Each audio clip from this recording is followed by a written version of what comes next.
In 2022, Western policymakers were certain that sanctions would cripple Russia's economy within months. Yet it's now 2025, and Russia hasn't collapsed. It has reshaped its economic model to endure. Resilient so far, but that resilience carries costs and trade-offs that may not be obvious. From redirecting pipelines eastward to rolling out its own digital currency, Moscow has charted a course few foresaw. Beneath the surface, however, lie hidden pressures: overstretched infrastructure, accelerating brain drain, and widening regional divides. We'll show how Moscow paid for recovery, who actually bought its energy, and which regions are prospering, or already breaking. And it all begins with why sanctions didn't break Russia. Why sanctions didn't break Russia. When the first wave of sanctions hit in 2022, many Western governments believed Russia's economy would collapse within months. The measures struck at its foreign reserves, access to global finance, and ability to import critical technology. On paper, the logic seemed airtight. Cut off Moscow's financial oxygen and industrial production would grind to a halt, consumer markets would empty, and the Kremlin would lack the resources for a prolonged war. 3 years later, those assumptions look different. After robust wartime growth in 2023 and 2024, activity slowed sharply in 2025. Quarterly estimates fell into the low single digits, with international agencies cutting forecasts to roughly 1% or below.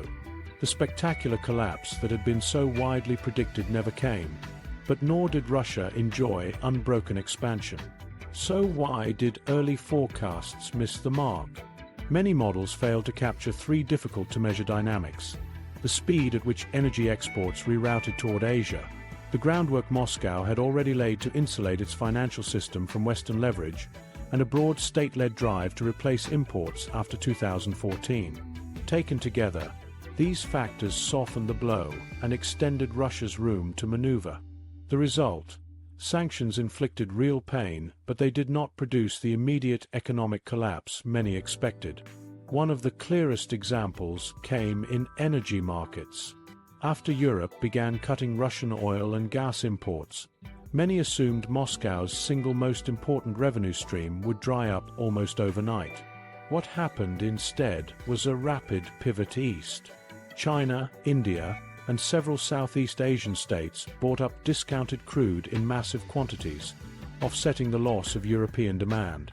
High global energy prices meant that even with steep discounts, Russia collected enough income to sustain government budgets and war spending.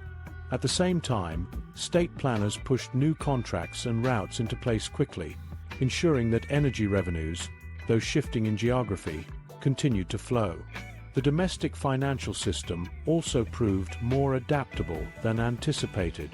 When the ruble fell in early 2022, the government enforced strict capital controls. Exporters were compelled to convert foreign earnings into local currency, offshore transfers were restricted, and banks imposed limits to slow capital flight. These measures, harsh by Western standards, stabilized the financial system and reassured the public. By mid-2023, the ruble had regained much of the ground it lost, frustrating expectations that it would stay permanently weakened. The fact that Russia had already slimmed down exposure to Western debt markets after 2014 further reduced the impact. Import substitution became a second major line of defense. As foreign brands pulled out, entire industries faced shortages: automobiles, electronics, pharmaceuticals. Initial disruptions were sharp, but heavy subsidies and state-backed companies moved in to fill gaps. By 2024, Russian factories were producing goods to replace imports, sometimes crude in quality, but sufficient to keep markets functioning. The disappearance of Western logos did not translate into empty shelves. Instead, consumers adjusted to domestic alternatives while unemployment stayed comparatively low. Equally important was how society absorbed the shock. Many outside observers assumed that falling living standards would ignite unrest or weaken political support. Instead, Russian households adapted to price rises and reduced product choice. State-controlled messaging framed sanctions as attacks on the nation rather than on its leadership, which helped turn shortages into symbols of collective sacrifice. Whether through genuine resilience or tightly managed narratives, the political destabilization predicted in Western capitals never took hold. Support for Russia also came indirectly from the uneven way sanctions were enforced. While Europe and North America imposed sweeping bans, large parts of Asia, Africa, and Latin America kept trading ties open. Goods moved through intermediaries, with parallel import markets channeling restricted products back into Russia. This patchwork of alternative routes meant sanctions were never airtight. Western policymakers underestimated how far many countries were prepared to keep commercial doors ajar, especially when confronted with their own economic needs. Numbers tell part of the story. While energy revenues kept Russia afloat through 2023 and 2024, they showed signs of strain by mid-2025. According to the Center for Research on Energy and Clean Air, fossil fuel revenues in Q2 2025 dropped around 18% year-on-year. That contraction began to bite into the fiscal cushion which had underpinned Moscow's wartime spending. It was a reminder that resilience was real but not cost-free, and that longer-term pressures were already accumulating beneath the surface. This does not mean sanctions did nothing. Inflation stayed high, consumer goods became more expensive, and technological gaps widened as Western firms cut Russia off from advanced components. Yet the image of a war machine crumbling under economic isolation proved misleading. What emerged was an altered landscape, a more state-driven economy, deeper reliance on non-Western markets, and parallel systems that worked outside traditional global institutions.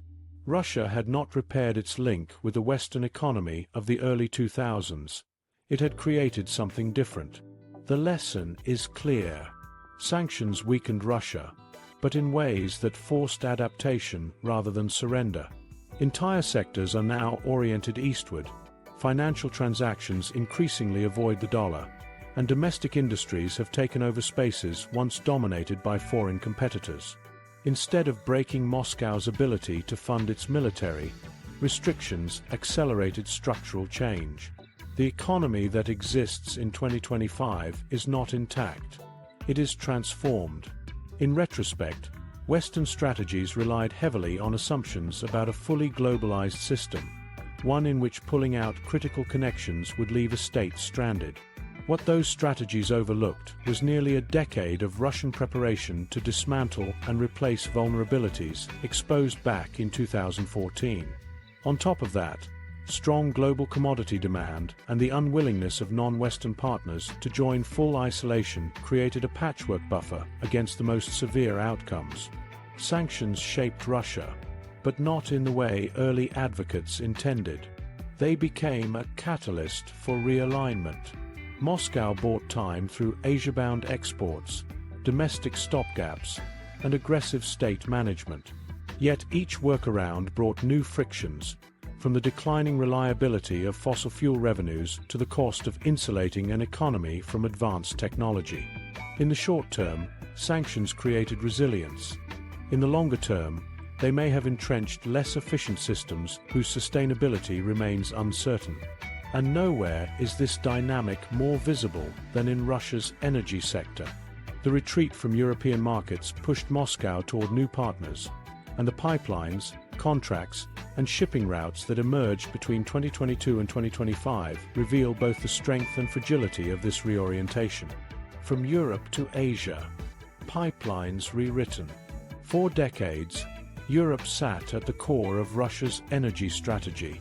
Moscow's sprawling pipeline network, built during the Soviet era, delivered gas and oil directly into Germany, France, and Italy. Before the war, more than 40% of Russia's exports went westward along these routes. That market is gone. By 2025, Russia's energy flows point overwhelmingly eastward, and this geographic reorientation has changed not just where energy goes, but how Moscow exercises influence in global markets. The single most visible symbol of this pivot is Russia's focus on China. Moscow accelerated gas projects along the Power of Siberia corridor, while plans for a second pipeline, often called Power of Siberia 2, were pushed to the top of the agenda. Together, these projects form the backbone of Russia's attempt to replace vanished European demand. Construction and investment continued even while sanctions complicated access to equipment, evidence of how central these pipelines have become. For Beijing, the benefit is clear: reliable flows of discounted fuel that deepen energy security. For Moscow, China has emerged as the anchor customer that keeps volumes moving east. Trade between the two countries hit record highs in 2024, reflecting how deeply the relationship has intensified. India, meanwhile, went from minor buyer to critical partner. Before 2022, Russian crude barely registered in India's energy mix. That changed once Europe turned away. Indian refiners took maximum advantage of hefty discounts, ramping up purchases and processing cargoes in ports like Gujarat. Payments often bypassed dollar channels, using local currencies or bartered arrangements instead. The speed of this shift underlined how fast energy trade can reconfigure when economic incentives align. Southeast Asia has also carved out a place in the new order. Countries like Vietnam, Thailand, and Malaysia steadily increased purchases of Russian liquefied natural gas. Some cargoes traveled through Arctic routes during the summer, while others moved via Pacific partners year-round. Pricing proved attractive for emerging economies looking to secure cheap supply, even as the war raised global uncertainty. By 2025, Russian LNG exports to the region set new highs, keeping Moscow embedded in Asia's dynamic demand centers. These flows cushioned Russia's fiscal losses. Data from independent energy monitors shows that as European demand fell, Asian buyers filled the gap. Imports of Russian oil into India surged, while China absorbed record deliveries of gas and crude. Korea estimates confirm that while Russia's fossil fuel revenue declined by mid-2025, the structural shift toward Asia still ensured significant inflows. Without these markets, the Kremlin's wartime spending would have faced crippling shortfalls. But dependence comes with a new set of risks. In Europe, Russia once sold to wealthy, stable customers just across its western border. In Asia, the dynamic is quite different. Buyers like China and India negotiate hard, where discounts are unavoidable, and bargaining power has shifted away from Moscow. With so much revenue tied to a small number of powerful clients, Russia is now exposed to their political and economic priorities. It is a trade-off. Markets were found, but leverage was lost. Distance is another constraint. Oil and gas once flowed directly into Central Europe at relatively low cost. Now, transporting crude along extended Siberian pipelines or moving LNG by tanker adds both logistical complexity and expense. Fleets of tankers had to be expanded, insurance arrangements redirected, and new supply chains built under sanction pressure. Every step inflated costs and squeezed margins. So did Russia simply swap one form of leverage for another, or trade short-term money for long-term vulnerability? That question now frames the outlook for Moscow's economy. Domestically, the pivot has redrawn Russia's development map. Siberian towns along the Power of Siberia route, once peripheral to the old westward system, have become hubs of activity. Infrastructure projects, road links, and new housing have followed pipelines, drawing workers and capital into areas previously overlooked. But these gains are uneven. Regions in western Russia that depended on Europe-bound pipelines see decline, their institutional expertise and infrastructure left stranded without demand. Energy geography, once balanced between west and east, has tilted sharply toward the Asian frontier. Technology shortages amplify these challenges. European compressors, sensors, and other advanced tools can no longer be sourced. Domestic substitutes and imports from Chinese firms keep pipelines running, but quality and long-term reliability remain open questions. Dependence on outside suppliers has not disappeared. The center of gravity has merely shifted east. If political disputes arise or export controls tighten, these vulnerabilities could quickly turn into bottlenecks. Globally, the ripple effects are already visible. Europe, cut off from Russian pipelines, raced to secure liquefied gas from the United States and Qatar. Its energy mix is now more diversified but also more expensive. In parallel, Asia's absorption of Russian energy deepens divides in global trade. Flows that once tied Moscow to European industrial centers now bind it to Beijing, New Delhi, and Southeast Asia. The shift has stabilized Russia in the short term, but also tethered its economic future tightly to a handful of partners whose long-term strategies may diverge from Moscow's needs. Energy revenues remain essential for Russia's fiscal base. Even with slimmer margins, discounted oil and gas continue to fund the defense budget and sustain government spending on wages and welfare. By necessity, the pivot east was not a strategic option but a lifeline. Without it, Russia's wartime economy would have faced far deeper contraction. As of 2025, trade routes are redrawn. Pipelines carry fuel across Siberia into China, crude cargoes sail south to India, and LNG carriers make regular calls in Southeast Asia. The adjustment shows that Russia can rewire energy trade under siege conditions. Yet it also underlines the costs of survival, diminished returns, over-reliance on a narrow circle of buyers, and uneven development at home. Russia's energy map tells a story of substitution. Europe exited, Asia entered, and the state preserved critical inflows. But this rearrangement leaves Moscow tightly bound to just a few foreign capitals, with limited room to maneuver if their priorities change. That dependence does not spell immediate collapse, but it narrows the horizon of choices. And while Russia built new corridors to keep hydrocarbons flowing, another piece of its adaptation process unfolded far from pipelines and ports. At the same time energy channels shifted east, Moscow had to re-engineer the financial systems that made such trade possible. The rise of shadow finance and digital ruble. When Russia was locked out of the SWIFT messaging system in 2022, many observers thought this would cut the country off from international markets overnight.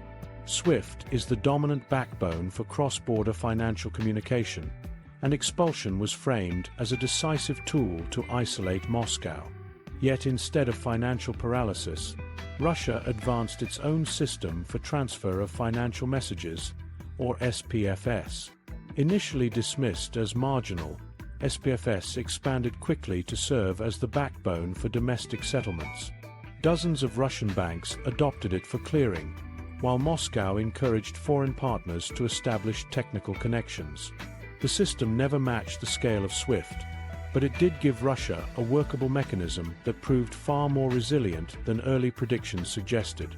At the same time, China's financial infrastructure grew indispensable to Russia's offshore transactions. While SPFS handled local transfers, large-scale international operations required broader networks. Beijing's cross-border interbank payment system, CIPS, supplied that reach. Between 2022 and 2025, Russian lenders integrated more deeply with Chinese banks, structuring an increasing share of energy and commodity contracts in Yuan. By design, this removed exposure to dollar clearing. Through CIPS, major Russian energy firms conducted settlements beyond Western visibility, where monitoring and enforcement of restrictions was more complicated. Progress was uneven, but the trend was unmistakable. Trade corridors built on Chinese currency gained real weight in Russia's external economy. This yuan-based integration spread beyond oil and gas.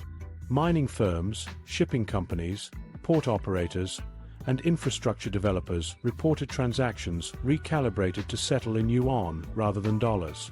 Contracts were rewritten, ledgers adjusted, and negotiations deliberately framed to avoid Western oversight. Dual currency accounts became routine, with rubles circulating for local obligations and yuan settling foreign deals. These adjustments tied Russia even more closely to Beijing's economic orbit. The decision made practical sense under sanctions, but also signaled a larger realignment, one in which the dominant role of Western currencies was deliberately reduced. None of these measures truly rivaled SWIFT's global scope, but together they created functional channels that allowed Moscow to execute commerce outside of the reach of Brussels, London, or Washington. By 2024-25, a new experiment layered itself onto this architecture: the digital ruble. Unlike privately created cryptocurrencies, it emerged as a state-issued central bank digital currency, CBDC. Pilots began modestly in 2023 with select banks and businesses. By 2024, tests expanded across multiple regions, and in 2025 authorities pushed for broader adoption. Technically, it allowed programmable payments, tight state monitoring, and potential cross-border settlement with willing partners. Domestically, it offered authorities detailed oversight of economic activity and a new instrument for subsidies or targeted financial transfers. Politically, it carried enormous symbolic weight. At a time when Russian firms faced exclusion from standard corridors, the digital ruble promised a sovereign framework, however limited its initial scale. For sanctioned companies, the digital ruble became a tool of adaptation. Pilot projects demonstrated transactions with partners in countries such as Iran or Turkey, where institutional ties already existed outside Western systems. Although volumes remained small, these arrangements highlighted potential pathways for sanctioned economies to trade among themselves. Reports even described trial runs in which energy deliveries were paired with payments in digital rubles, bypassing Western clearing entirely. Adoption by large foreign banks was cautious, and technical interoperability issues remained unresolved. Still, the introduction underscored a willingness to create financial pipelines insulated from outside pressure, even if their efficiency and reach lagged behind legacy systems. By 2025, Russia's financial response had evolved into a layered model. SPFS secured internal transactions, ensuring the banking system could continue to function despite exclusion from SWIFT. Yuan-denominated trade conducted via CIPS anchored Russia's most important export contracts to a friendly global economy. The digital ruble stood as the experimental third rail, not comprehensive but indicative of future strategies for states under sanctions.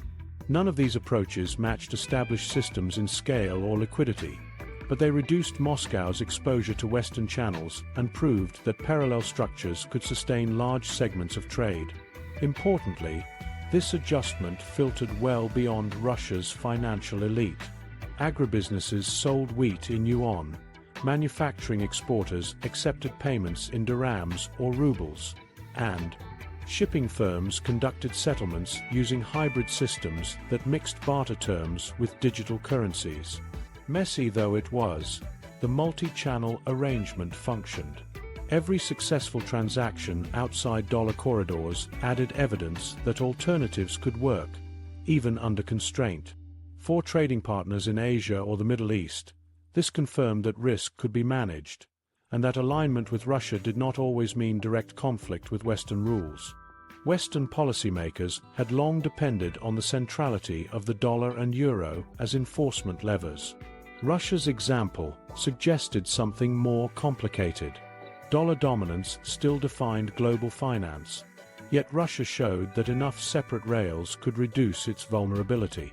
That precedent resonated.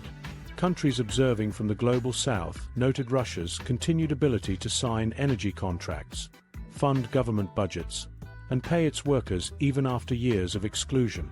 While unlikely to upend the monetary order, the outcome demonstrated that sanctioning a major producer was not as absolute as planners once assumed. For Russia specifically, these evolving structures ensured continuity at home. State wages were dispersed, industrial projects received financing, and energy sales brought in foreign revenue through new channels. For the international system, the broader implication was sobering.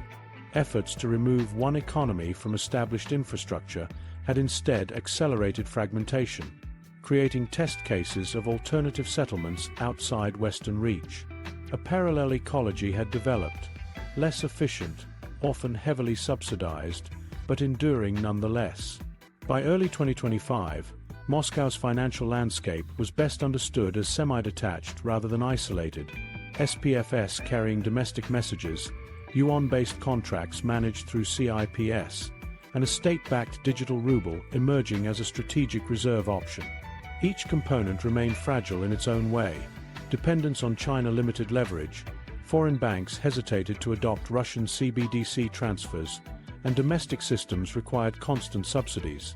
But the architecture functioned. The key outcome was not equivalence with Western institutions, but survival with enough breathing room to continue wartime operations. These parallel rails, domestic messaging, yuan settlement, and digital currency pilots, amounted to a layered escape hatch from dollar dominance. Yet financial adjustments were only part of the story. As Russia rebuilt its transaction networks, another challenge emerged across the real economy. What to do when shelves emptied and foreign industrial partners pulled out? Import substitution and manufacturing boom. When foreign companies suspended operations and left Russia in 2022, one of the most visible consequences was the sudden disappearance of everyday goods. Multinational brands withdrew, auto plants closed, and warehouses emptied. What could have remained a deep shock instead marked the beginning of an ambitious policy Russia termed import substitution. By mid-2023, state programs began filling markets with domestic alternatives, backed heavily by subsidies and guaranteed demand. Import substitution scaled quickly. Local firms and state-backed projects replaced many mass-market goods, meeting domestic needs though often with lower quality or older technology. Officials promoted this as a revival of self-reliance, presenting it not just as an economic adjustment, but as proof the country could maintain stability without Western supply chains. Electronics became one of the first test cases. When Apple, Samsung, and other global manufacturers exited, demand for consumer hardware far exceeded available stock. At first, grey imports trickled in through parallel trade, but state planners wanted a permanent solution. Companies such as Yandex expanded into hardware, and lesser-known firms launched smartphones equipped with Russian-designed operating systems. These devices ran slower, used older chipsets, and lacked access to many global applications. Nevertheless, they introduced cheaper substitutes that kept the consumer market functioning. By 2025, shelves were once again stocked with locally branded electronics. The market had not returned to pre-war quality, but it had avoided collapse. Automobiles followed a similar trajectory. The sudden exit of European, Japanese, and American automakers left empty dealer lots and soaring used car prices in 2022. To counter this, Moscow directed subsidies toward Avtoviezy and other controlled firms. Production relied on simplified models derived from older templates that reduced dependence on hard-to-source imported parts. Cars lacked many expected features, particularly in safety and electronics, but basic mobility was restored. By 2024, output had stabilized enough that plants were reporting levels not seen in years. These vehicles carried clear limitations, yet they played the crucial role of putting affordable transport back on the roads. Once again, the pattern was clear. Shortfalls would be patched by domestic producers propped up with state orders. The engine behind the rebound was less innovation than subsidy. Machinery and heavy equipment adapted along the same lines, though at a slower pace. Lacking Western suppliers, industries began assembling agricultural and construction machines built with homegrown components or parts rerouted through intermediaries in states like Turkey or Kazakhstan. These machines rarely matched foreign standards in efficiency or lifespan. Yet steady state purchases for road building, housing projects, and military logistics ensured that production lines did not stall. Employment in these sectors rose, supported by defense and infrastructure contracts that gave companies a guaranteed buyer. This was the blueprint for Russia's manufacturing boom. State-backed procurement matched with deliberate substitution, allowing even outmoded products to secure an economic role. The labor market registered the changes almost immediately. After a brief disruption in 2022, layoffs were reversed as state-backed factories reopened. By 2024, unemployment fell to record lows, around 2.5 to 2.6%, a statistic the government spotlighted as evidence that sanctions had failed. For workers in regional towns anchored by manufacturing, especially in places like Tuluy, Kaluga, and Ulyanovsk, steady jobs returned more quickly than expected. These plants provided wages, spurred local supply chains, and muted fears of economic collapse. A jobs rebound became central to the narrative of resilience. Families who had prepared for hardship instead experienced visible recovery, helped by direct state intervention. Yet the revival brought clear limitations. Consumers gained access to electronics, cars, and industrial tools, but consistent reports noted reduced durability and weaker performance compared to Western products. Cars lacked up-to-date safety systems, electronics lagged years behind cutting-edge designs, and industrial machines suffered frequent breakdowns. Surveys collected in 2024 and 2025 revealed mixed satisfaction. Goods were available, but expectations had been lowered. Without alternatives, many accepted them as functional, if inferior, substitutes. This public adaptation was amplified by official messaging that framed choosing domestic brands as an act of solidarity. Patriotic consumption carried as much weight as product quality. Beneath output numbers, longer-term questions emerged. Much of the revival depended on state orders and subsidies, not market-driven innovation, which raises questions about efficiency and global competitiveness over the long term. Production lines largely recycled old blueprints or relied on foreign technical know-how accessed indirectly through Chinese partnerships. Research and development spending remained low, meaning few products approached international standards. In practice, import substitution kept the wheels turning, but without meaningful competition or incentives to innovate were limited. Analysts warned of a trap. Employment and production revived in the short term, but global competitiveness eroded. The structural reliance on state procurement further dimmed prospects of market efficiency. Firms surviving on guaranteed contracts had little reason to pursue cost reduction or design improvements. Managers focused on meeting quotas set by ministries rather than competing for consumer loyalty. This dynamic risked embedding inefficiencies reminiscent of the Soviet era, where industrial health was measured in volume rather than quality. Critics argued that such policies may deliver employment and political symbolism, but they rarely build foundations for sustainable growth. What looked like a manufacturing boom could, in time, become another rigid structure dependent on constant budget infusions. Still, the psychological weight of visible recovery mattered. Images of assembly lines restarting and Russian phones appearing on shelves fed into national messaging that the country had overcome sanctions. For workers and households, wages paid on time and the sight of reopened plants mattered more than technical shortcomings. This reinforced social narratives of resilience, bolstering perceptions of stability even when the reality was qualified. In the public eye, the fact that factories operated at all was more important than whether they matched international standards. The return of manufacturing created social proof that sanctions could be absorbed. By 2025, Russia's consumer and industrial landscape was thoroughly remodeled. Supermarkets stocked Russian or rebranded foreign goods, autolots displayed locally assembled cars, and factories once dependent on Western inputs operated again, though often with simplified products. the state could credibly claim that the domestic market was supplied and the workforce employed. At the same time, the limitations were apparent. Renewed output rested on subsidies, indirect imports, and an economic structure shaped around survival, not technological progress. The trajectory offers a paradox.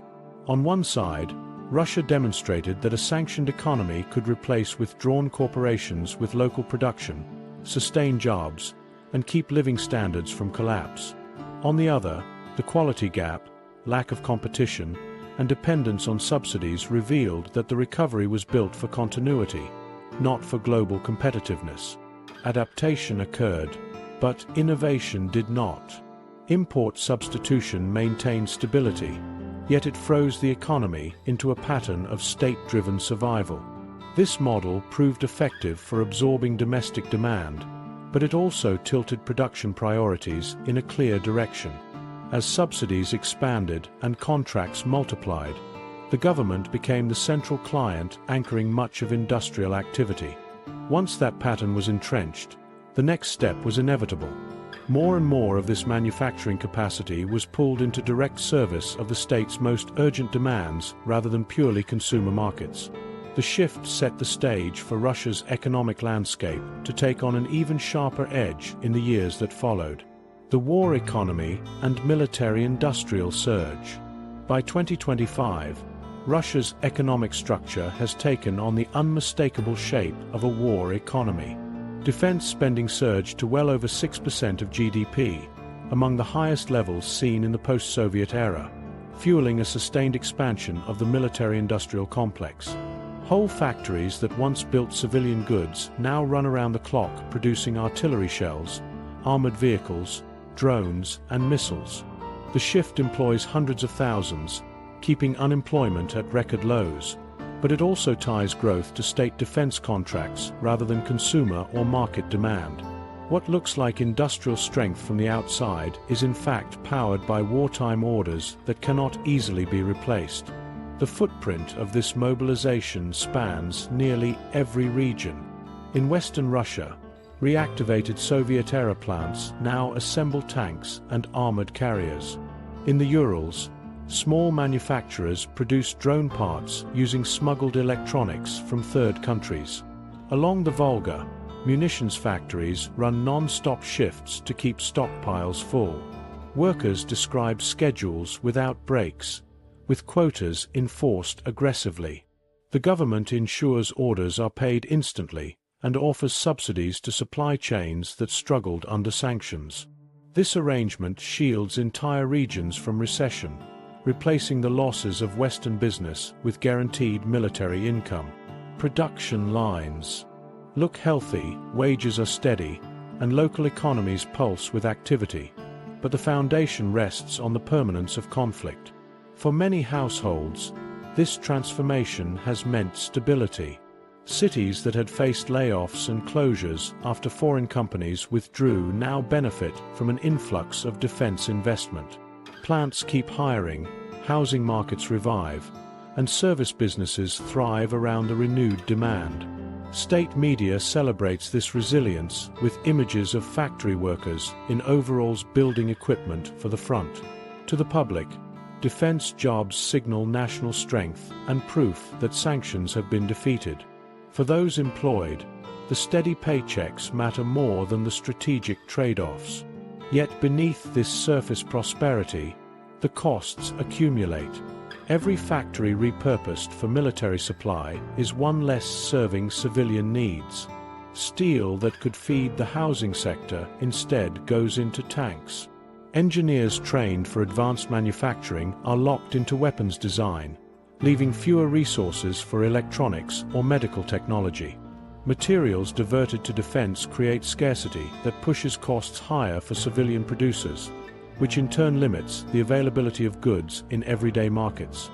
Consumers see the impact in fewer choices, rising prices, and declining product quality. What protects jobs today reduces living standards for the future. The financing of this expansion adds another source of fragility. The Kremlin relied heavily on direct procurement, preferential loans to defense contractors, and off-budget mechanisms to sustain round-the-clock activity. While this credit support temporarily boosted factories, it created deep long-term inefficiencies. Firms survive on government lifelines rather than market competition. Meanwhile, Russia's National Wealth Fund, once a strategic cushion, has seen its liquid assets drawn down sharply, declining by more than 70% since sanctions began. This erosion underlines how the current pace of defense spending pressures state finances, even while production appears strong. These choices have predictable spillovers. With defense priority access to raw materials, civilian industries often contend with shortages and higher input costs. Inflationary pressures ripple outward. Higher demand for steel, electronics, and fuel in the defense sector raises costs across construction and transportation. Families experience the consequences indirectly through more expensive housing and food, even as wages stay flat outside the defense hubs. The government attempts to cap inflation, but the structural distortion is hard to contain once resources are redirected en masse toward military contracts. Infrastructure illustrates these frictions in another way. Railways, already strained by troop and equipment movements, now carry increased flows of ammunition and hardware from factories to supply depots. Roads deteriorate more quickly under heavy military transport, while ports diverted toward equipment exports leave reduced space for civilian cargo. These stresses weaken essential systems, producing local shortages and decaying public services. In defense-heavy regions, wages rise, but hospitals, schools, and transport networks show signs of neglect.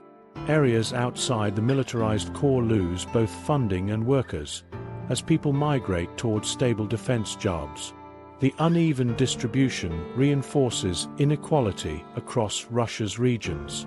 Despite these structural problems, the expansion has undeniably strengthened Russia's defense capabilities. By 2025, Russia fields volumes of equipment that even Western analysts did not expect 3 years earlier. Drone swarms, artillery, and armored vehicles are produced steadily, enabling Russia to sustain operations without catastrophic shortfalls. Ammunition output is sufficient to keep stockpiles healthy, and supply chains, though limited, function. The war economy has proven capable of maintaining a prolonged conflict despite intense sanctions.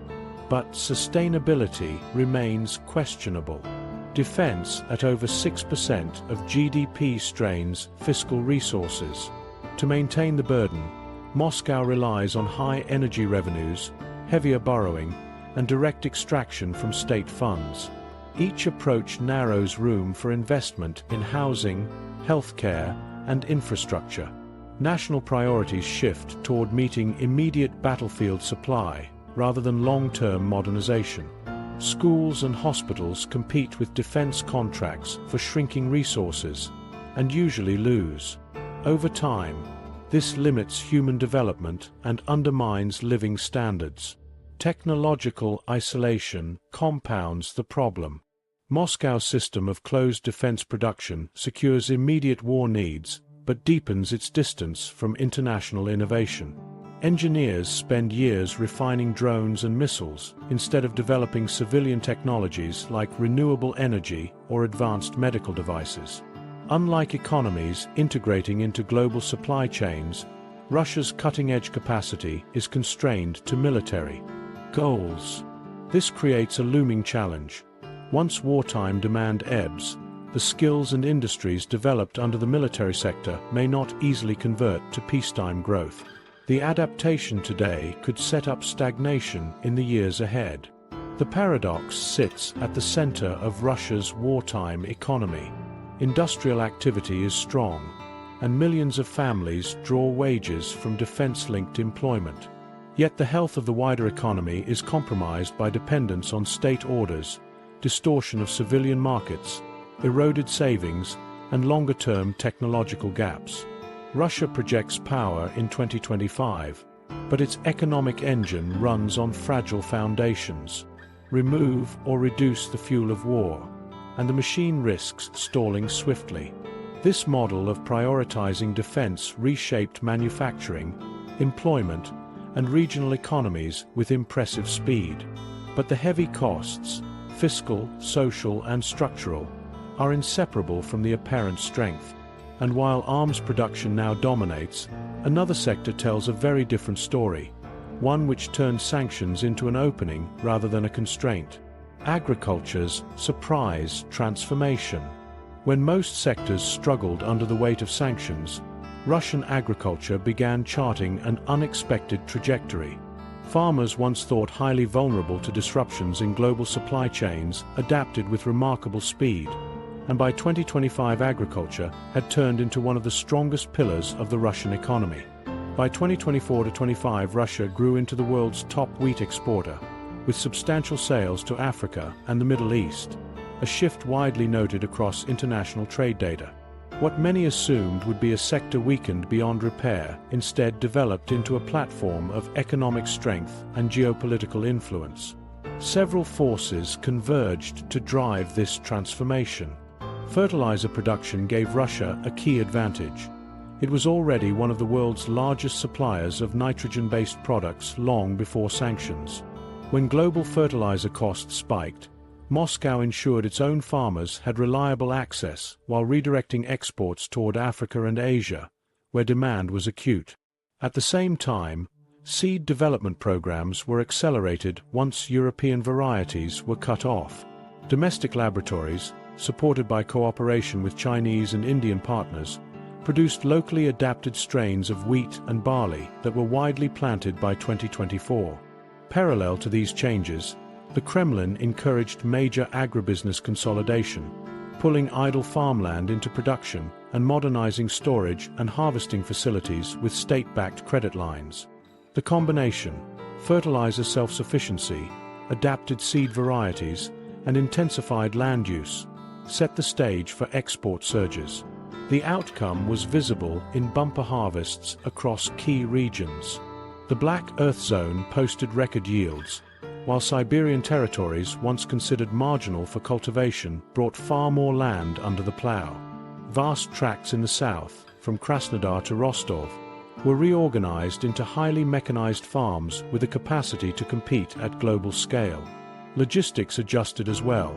Rail lines in southern Russia added new freight capacity, and port facilities along the Black Sea expanded grain terminals to accommodate steady export flows. Investments in silos reduced post-harvest losses, ensuring that more of what was produced could be shipped abroad. These changes moved agriculture from a supporting role to a central export engine. Much of this output traveled south. African and Middle Eastern buyers, facing rising food insecurity, leaned heavily on Russian shipments.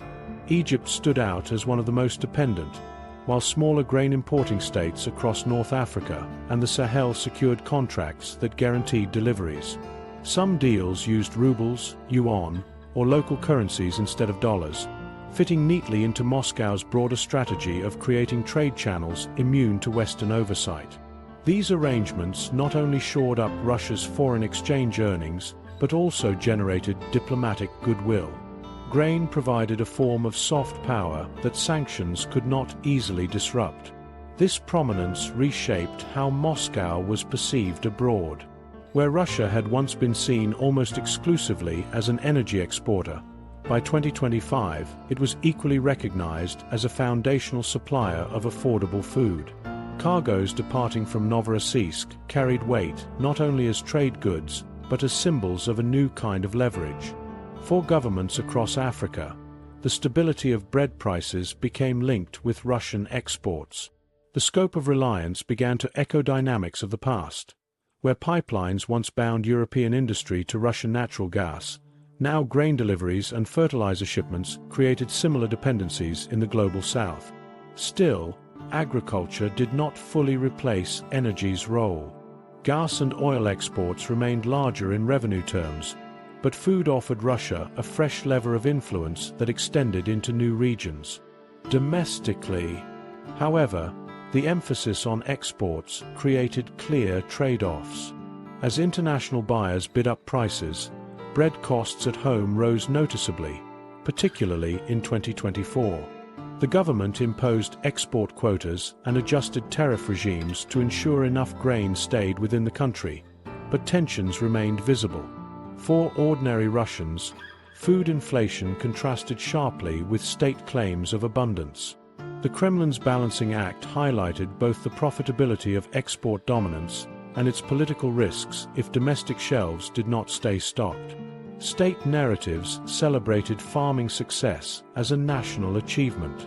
Media outlets spotlighted record harvests and hailed farmers as defenders of food security at home and abroad.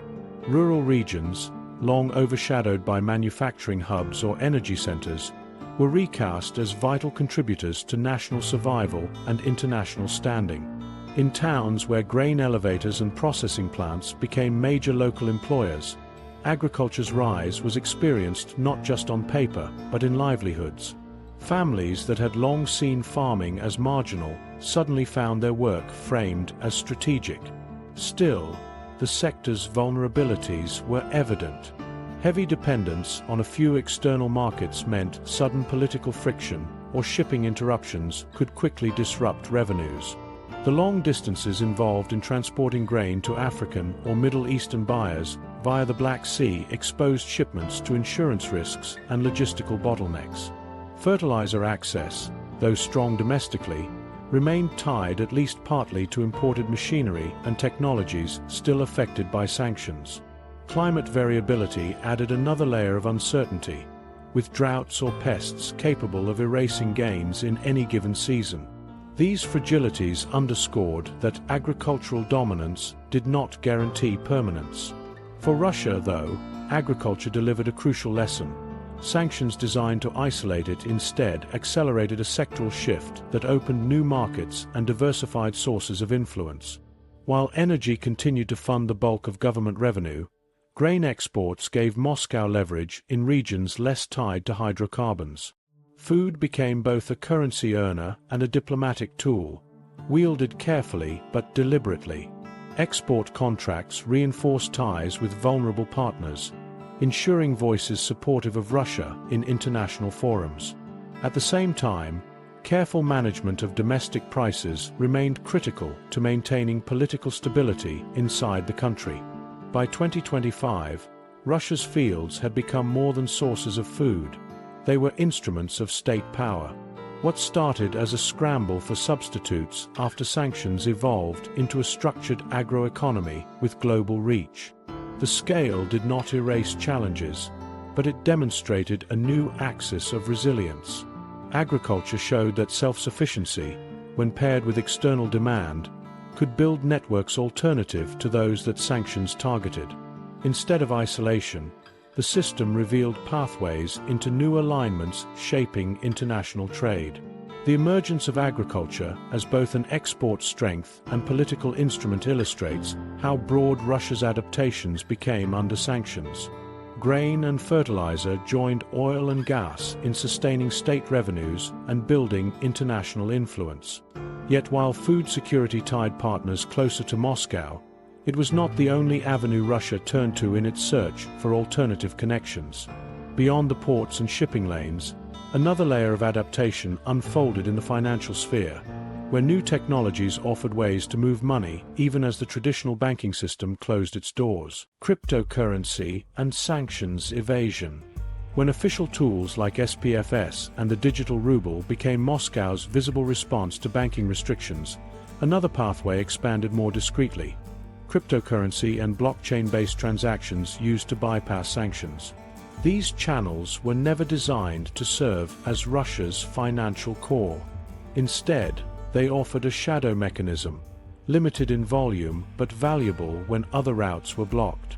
By 2025, crypto provided a flexible, often small but politically useful channel, not a wholesale replacement for conventional finance. It worked as a pressure valve, giving sanctioned businesses enough room to sustain trade in situations where formal systems could not. Early adaptations were driven by institutions under acute stress.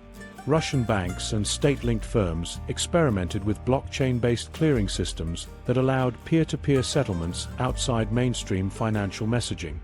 For bulk trades such as oil cargoes or metals, contracts were restructured to permit partial payments in tokens. These transfers ran through offshore exchanges and shell companies, often based in Asia or the Middle East, then resurfaced domestically as usable funds. The layering provided insulation. By the time payments returned to Russia, they were spread across intermediaries, complicating external enforcement. Energy producers became early adopters. When oil shipments were redirected to Iran or Venezuela, portions of payments were transacted via crypto, routed through exchanges operating outside Western jurisdiction. The overall revenue compared to energy sales in dollars or yuan was modest, but it ensured trade continued when counterparties feared banking blacklists. A recurring model involved shipment-linked smart contracts that automatically released payment once vessels reached designated ports. For buyers, it offered security. For Russia, reliable cash flow from otherwise politically risky markets. The attraction was not scale but access. A relatively small infusion of liquidity allowed crude exports, spare part imports, or technology purchases to move forward in an otherwise restricted environment. Even when cryptocurrency's volatility posed challenges, its availability in sanction-resistant exchanges was enough to keep deals alive. The state's calculation was pragmatic. Crypto was unreliable in value, but invaluable as a bridge when conventional finance refused transactions. Domestically, the political stance toward cryptocurrency shifted from suspicion to conditional tolerance. For years, Russian authorities criticized decentralized currencies as destabilizing and limited their retail use. After sanctions, that position softened. Crypto mining received tax incentives, especially in energy-rich regions, with locally mined tokens often exported abroad. Blockchain-based trading hubs began operating under legal gray zones, primarily to support sanctioned companies rather than ordinary consumers. Importantly, Moscow retained a distinction. Decentralized currencies were tolerated for international resilience, but never promoted as replacements for the ruble or its central bank digital counterpart. Russia's priority remained state-controlled tools, while crypto functioned as a supplemental workaround. In practice, most flows followed a recognizable structure. Shell companies registered in lenient jurisdictions purchased goods or handled commodity trades, settled obligations partly in crypto, and then directed funds back to Russian beneficiaries. This multi-step chain created obfuscation. When regulators traced suspicious addresses, trails often ended at offshore legal entities or crypto wallets with weak compliance requirements. For Western enforcement, the complexity of these networks meant only some transfers could be frozen in real time, leaving others free to slip through unnoticed. Some experimentation extended into the BRICS sphere. While the vast bulk of trade with China was settled in yuan, limited projects tested crypto-based settlements for lower value or experimental transactions. In India, oil cargoes occasionally included partial payments in crypto to bypass reluctance from mainstream banks. Brazil and South Africa worked with Russian institutions on blockchain-based verification systems, showing how pilot efforts could build templates for the future. These experiments never scaled into daily commerce, but illustrated a willingness to diversify settlement methods under sanctions pressure. At the operational level, crypto's limitations were obvious. Token values fluctuated sharply, forcing rapid conversions into more stable currencies. Fraud remained an ever-present risk on poorly regulated exchanges. Enforcement hurdles grew as exchanges tightened controls under Western scrutiny, yet fraudsters and middlemen still siphoned off funds at stages in the chain. Yet even with such inefficiencies, Russia's calculation held. Marginal but reliable channels mattered in holding trade lines open. One overlooked dynamic was how crypto activity dovetailed with other financial workarounds. Yuan trade through CIPS cleared major oil contracts. SPFS managed domestic settlements. The digital ruble emerged as a state-backed experiment.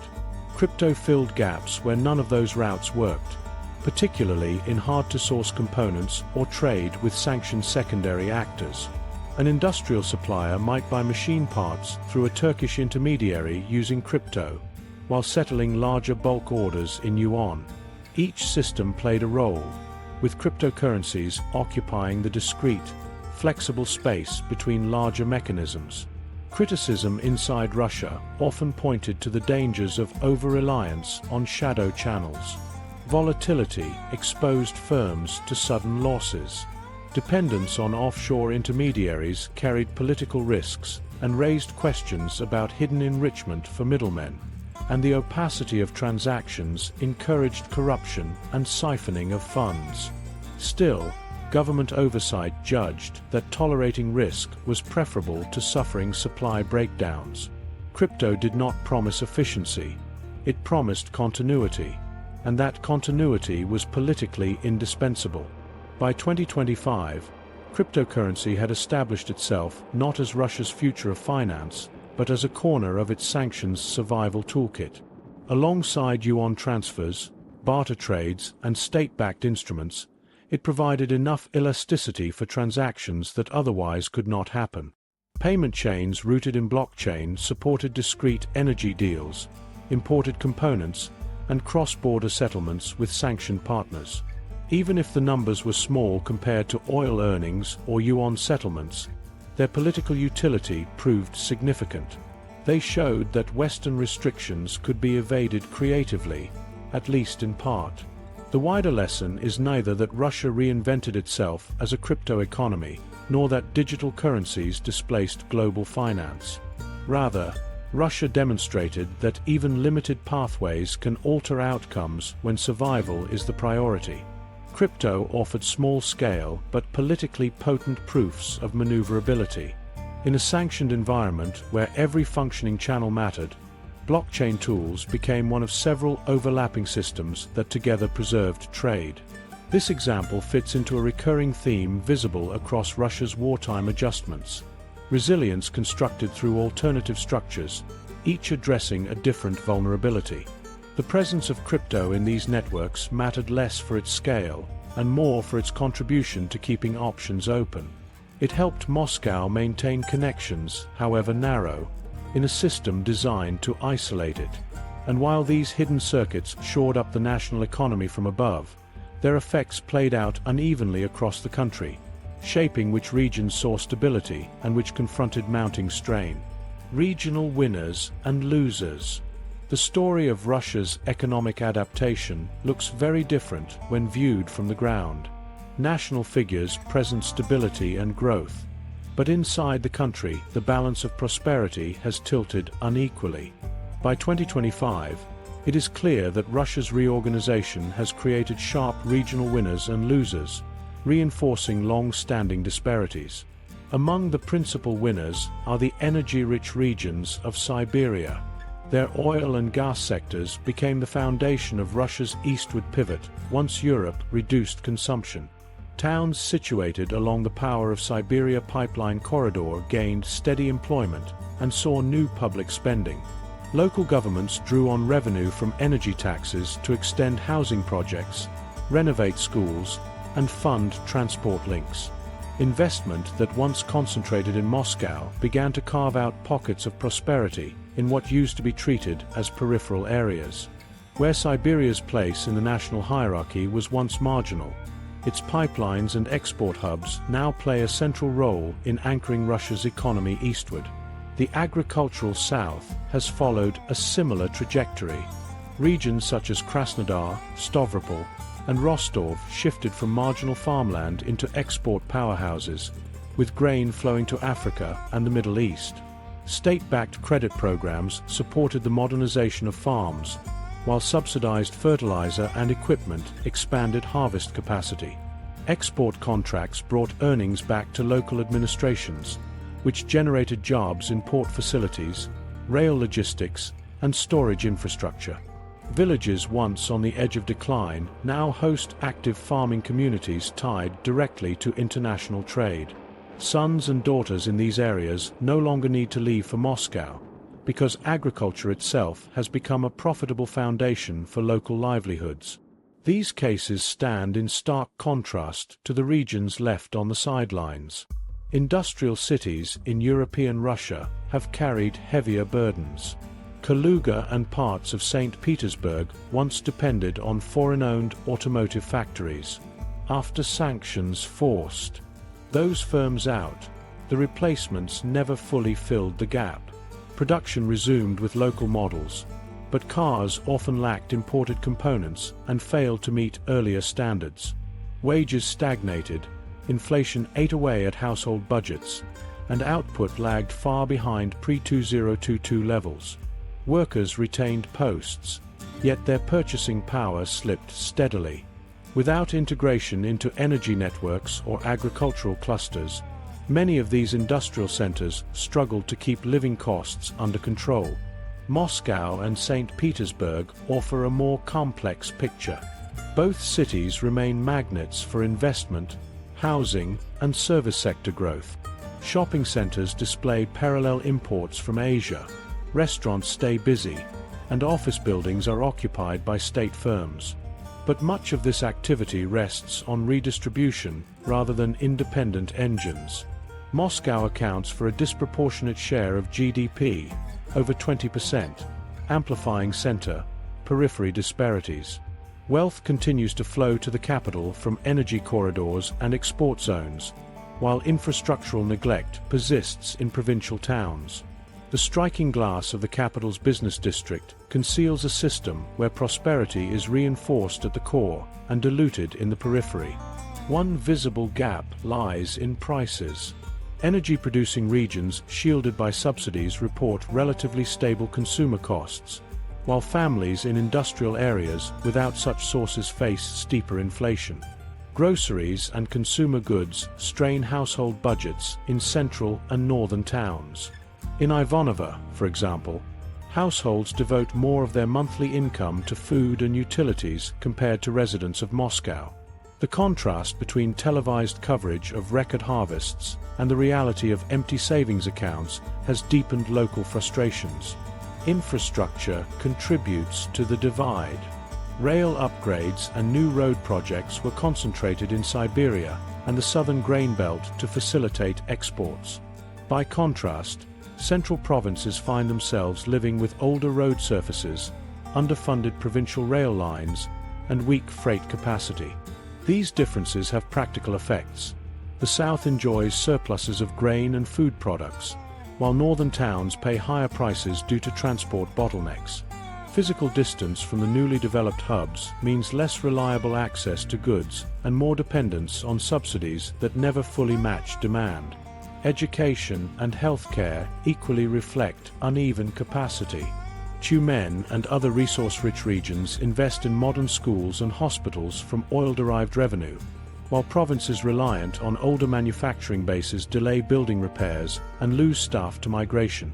Teachers and medical professionals seek higher wages in better-funded areas, leaving behind institutions that struggle to maintain even baseline services. Federal budgets have grown more tightly linked to military and export sectors, leaving weaker provinces reliant on transfers that arrive slowly or in insufficient amounts. The divergence carries social consequences. National unemployment remains historically low, at just 2.3 to 2.6%, but those numbers blur differences between thriving and stagnant regions. Service sector expansion in Moscow allows continued middle-class consumption, while inflation and stagnant wages in provincial towns erode purchasing power. Concerts, exhibitions, and new cultural projects cluster around the capitals, reinforcing visible differences in opportunity. In smaller towns, cultural venues deteriorate, reinforcing the perception of neglect. This inequality recalls patterns of Soviet centralization, where strategic regions prospered while others faded, but now it is taking place in the midst of sanctions and a war economy. For ordinary families, this divide appears in groceries, transport, and daily living standards. Moscow supermarkets display a wide mix of Asian imports or domestic substitutes. Prices remain high but manageable for middle-class households. In contrast, provincial markets offer fewer options at higher cost. Public transport in the capital is subsidized and efficient, while provincial routes shrink under financial stress. Families living outside export-driven regions feel left out of official narratives declaring resilience. Conversations reflect skepticism about televised reports of prosperity, when their wages stretch less each month. By 2025, the regional map underscores Russia's fractured stability. Export corridors to Asia and grain hubs in the south stand out as winners, while industrial centers and northern regions live with inflation, deteriorating services, and relative neglect. These divisions risk embedding a permanent hierarchy. Resource exporters prosper, capitals concentrate wealth, and peripheral areas are left to manage shortages. The government emphasizes national unity with headline growth figures, but inequality on the ground continues to widen. Uneven development increases social and political pressure, introducing risks that lie beyond the reach of export earnings or state subsidies. The divide across Russia is more than a matter of economics.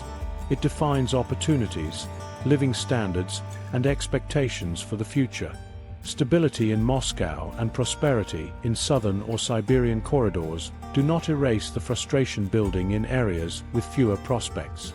That frustration is not always expressed openly, but it lingers beneath the surface and adds to the long-term costs of survival. And these regional imbalances link directly to another critical factor shaping Russia's trajectory: the strength of its people and the systems they rely on to stay connected. The human cost, brain drain, and infrastructure strain. By 2025, the stresses carried by Russia's wartime economy are written most clearly in its people and the infrastructure they depend on. Economic output may look stable, but the departure of skilled workers and the overuse of essential systems reveal the deeper human costs and structural where that numbers alone cannot capture. A large outflow of professionals has taken place since 2022. Engineers, software developers, and technicians left in waves, heading to Georgia, Armenia, Turkey, the Gulf states, and further west to Europe or North America. Some estimates suggest tens of thousands left, while others indicate the number might stretch into the hundreds of thousands. What matters is not just the quantity, but the loss of precisely those workers with skills that power high-value industries. Russia's strategy has emphasized continuity of production, yet keeping factories running is far harder when the most experienced designers or system specialists are absent. The most visible shortages appear in engineering and technology. Defense plants receive endless orders, but delays occur because not enough qualified engineers can assemble advanced components or troubleshoot production lines. Many older Soviet-trained specialists remain, but the lack of mid-career and young replacements leaves a widening gap. Software firms, once aiming to compete globally, now report severe understaffing. Graduates from top universities often leave the country almost immediately, draining Russia's long-term research potential. Industrial control systems, medical equipment maintenance, and logistics software suffer similar strains. Stopgap solutions rely on retraining less qualified workers, but that can only cover so much ground. The experience lost through migration cannot be reproduced in a few months of technical instruction. This loss of talent intersects with redirection into defense industries. Skilled professionals who remain often gravitate toward military contracts because these jobs guarantee stability, higher relative pay, and state subsidies. Central bank and independent studies note how mobilization and rising defense wages contributed to acute labor shortages and wage inflation across the wider economy. Non-military sectors like renewable energy, IT services, or healthcare equipment are unable to compete. Innovation is slowed, and industries not tied to war receive dwindling pools of expertise. In effect, the drain operates on two channels: emigration abroad and internal absorption into defense production. Demographics intensify this pattern. Russia's population had already trended downward for decades, but the war drove it further. Mobilization pulled young men into service, while many families postponed having children amid the uncertainty. Combined with emigration, the result is a workforce that is older, smaller, and less dynamic. Hospitals in provincial towns see a drop in available doctors. Schools lose younger teachers to migration or military service, and local businesses lack younger entrepreneurs to anchor growth. The country's immediate manpower looks sufficient for war needs, but its long-term generational base is eroding. Running parallel to these labor pressures is the strain on infrastructure. Roads, railways, and ports built for a balance of civilian and commercial use now serve as arteries of war logistics. Rail networks are among the clearest examples. Lines that once carried agricultural products or mixed freight increasingly transport ammunition and armored vehicles. Civilian traffic is pushed aside, and average delivery times for commercial goods have stretched out.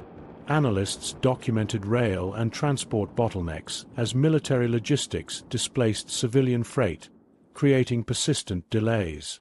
Businesses reliant on timely movement face higher costs and disrupted schedules, with knock-on effects for both producer and consumer prices. Highways tell a similar story. Routes designed mainly for truck freight and commuters now experience continuous waves of military convoys. Asphalt degrades quickly under the load, and regional governments seldom have the resources to keep up with accelerated maintenance cycles. For everyday citizens, this means bottlenecks where convoys dominate lanes, delays in travel, and more expensive road transport for goods. For ambulances or delivery trucks, these blockages translate into slower service and higher risks. The same roads that once tied provinces together now expose the fragility of a network increasingly subordinated to war priorities. Ports act as another pressure point. Black Sea terminals crucial for grain exports must share berths with military cargo. Grain shipments may wait while naval equipment loads take precedence. Exporters, whose position was strengthened by record harvests, still confront backlogs because commercial vessels are deprioritized. This adds costs and damages Russia's reputation with foreign buyers, who depend on reliability as much as price. Moscow can still move shipments abroad, but at weaker efficiency, showing how logistical capacity has been stretched to its limit. The visible contrast is stark in urban centers. Moscow and St. Petersburg retain their outward signs of prosperity, but even here public services creak under weight. Hospitals report longer wait times, transport systems run closer to maximum capacity, and housing markets crowd with workers drawn to defense industry jobs. Rents climb while lower-income families are pushed outward. In provincial towns, where infrastructure was already aging, the neglect is more severe. Rail lines designed for balanced use degrade under military stress, utilities malfunction more frequently, and repairs stall because budgets are redirected to priority corridors serving the front. This combination of overstretched people and strained systems erodes the stability claimed in top-line data. Factories sing with war production, but managers confront constant bottlenecks because they do not have enough trained engineers. Grain exports reinforce Moscow's geopolitical reach, yet within Russia distribution slows as rail lines jam with armored equipment. Cities absorb displaced and mobilized populations, but budgets for civilian upkeep fall behind. The underlying pattern is visible. Sustained wartime output achieved at the cost of thinner social and physical foundations. Government measures have treated symptoms, but left root causes untouched. Incentive programs try to encourage emigrants to return, though with limited success.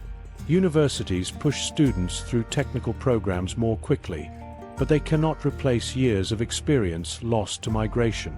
Infrastructure repair is funded, but tends to favor corridors deemed strategically important, leaving rural or secondary regions to deteriorate further. The result is an uneven patchwork. Some areas maintained for military value, others left to decline. The human dimension of these costs emerges in ordinary life. Families recount losing both household members to the front and trusted doctors to emigration. Local factories retooled for drone frames mean fewer consumer appliances available for purchase. Farms exporting record harvests still struggle to deliver goods inside Russia because trains are commandeered by the defense sector. Bridges crumble, school staffing shortages worsen, and gaps in healthcare deepen. These smaller stories, repeated across regions, highlight what official statistics obscure. By mid-2025, Russia's growth no longer rests simply on exports and subsidies, but on human and physical systems increasingly under strain. Skilled professionals continue to disappear, the demographic base shrinks, and essential infrastructure operates beyond sustainable capacity. These problems do not spark an immediate collapse, but they quietly reduce the reserves of flexibility that any economy requires. Taken together, these human and physical strains reduce the country's long-term productive capacity. Current resilience remains visible on the surface, yet it is being sustained by exhausting resources below.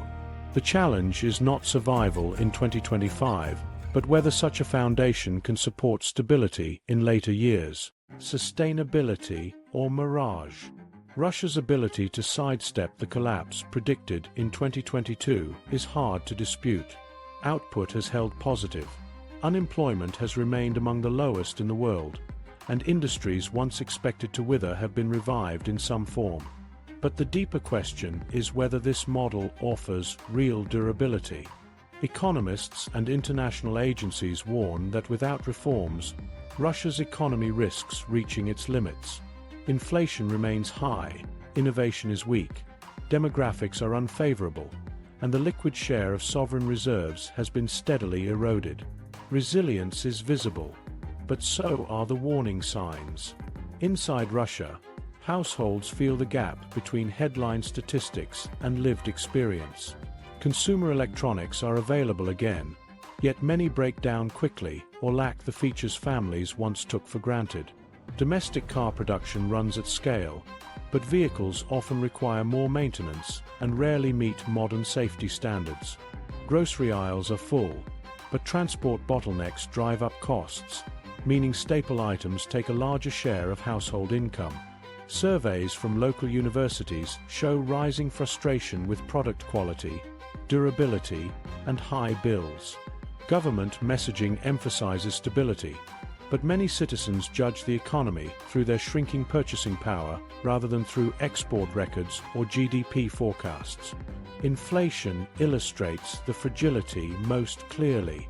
The ruble stabilized after strict controls were imposed in 2022, but pressure never disappeared. Defense spending consumes immense volumes of materials, leaving fewer inputs for consumer industries and pushing up prices. Overused railways and roads raise distribution costs nationwide. A family in Kazan, for instance, pays a premium for building supplies because regional steel is bid away for tanks or drones. Across Russia, similar effects replicate. Defense orders outcompete civilian demand, producing what economists call structural inflation. Numbers may not appear catastrophic, but the underlying pattern is extremely difficult to reverse. Innovation is another weakness. The substitution drive restored factories, but it did little to spark creativity. Cars produced for export in 2025 resemble models sold abroad more than a decade earlier. Locally branded phones are functional, but rarely competitive against Chinese peers. Researchers who might have developed advanced products have emigrated, while those who remain are often absorbed into military-linked projects, leaving little capacity for civilian breakthroughs. In the short run, the gaps are tolerable. Shelves are stocked and employment is high. But by 2030, Russia risks lagging far behind both Western economies and its own partners in Asia, whose industries continue to advance each year. The Kremlin has spent years constructing buffers. Agricultural surpluses make food security easier to defend. Gold reserves alongside restricted financial systems such as SPFS, Yuan clearing, and digital ruble trials provide some shielding from outside shocks. But fortresses designed for defense come at the cost of agility. Pipelines direct oil and gas almost exclusively east, leaving Moscow dependent on a handful of clients.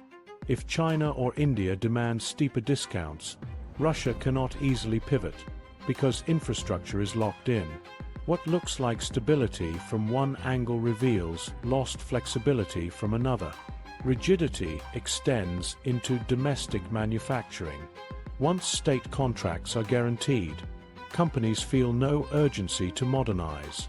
A refrigerator producer assured of state demand prioritizes quotas over efficiency.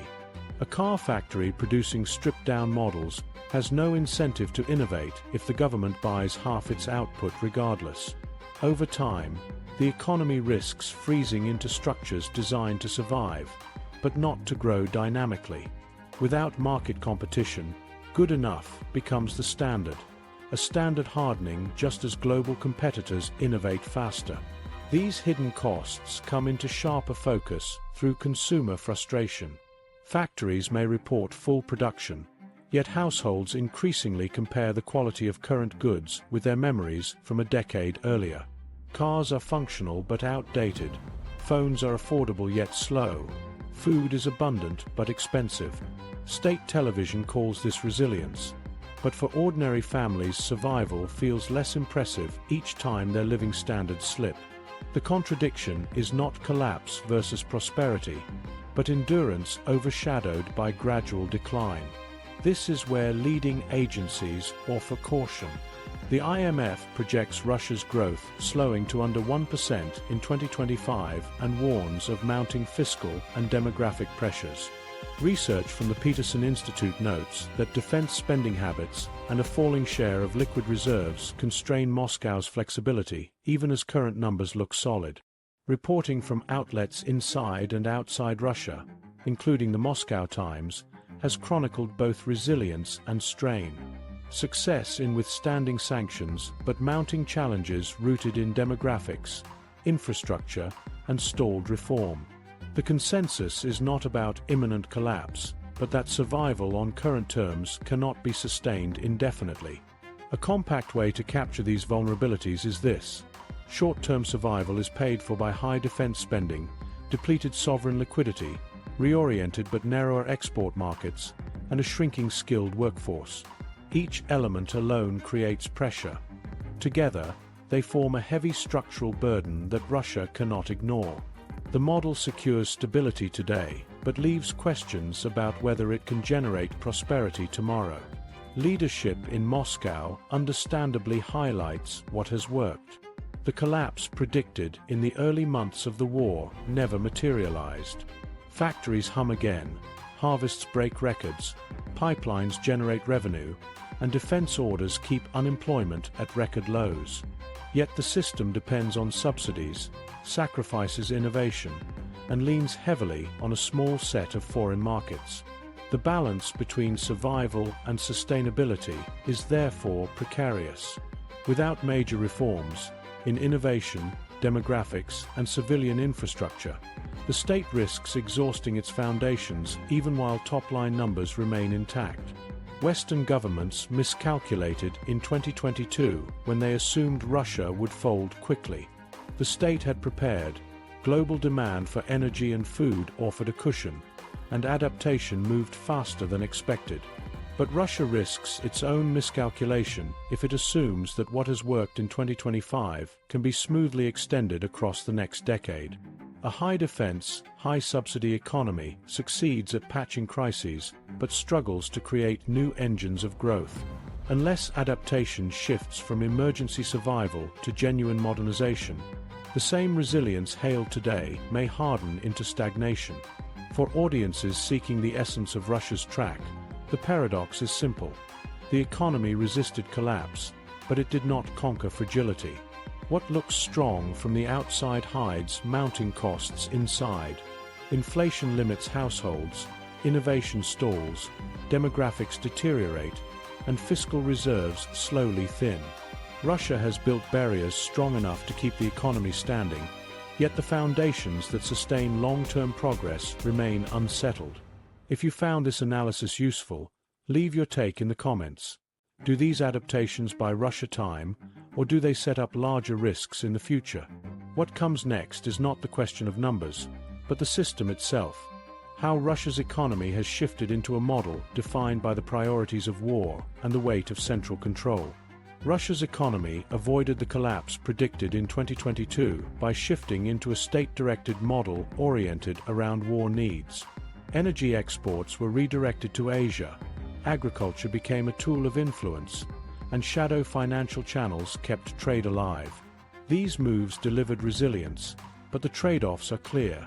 Inflation remains high, skilled labor is leaving, and regional inequality is growing.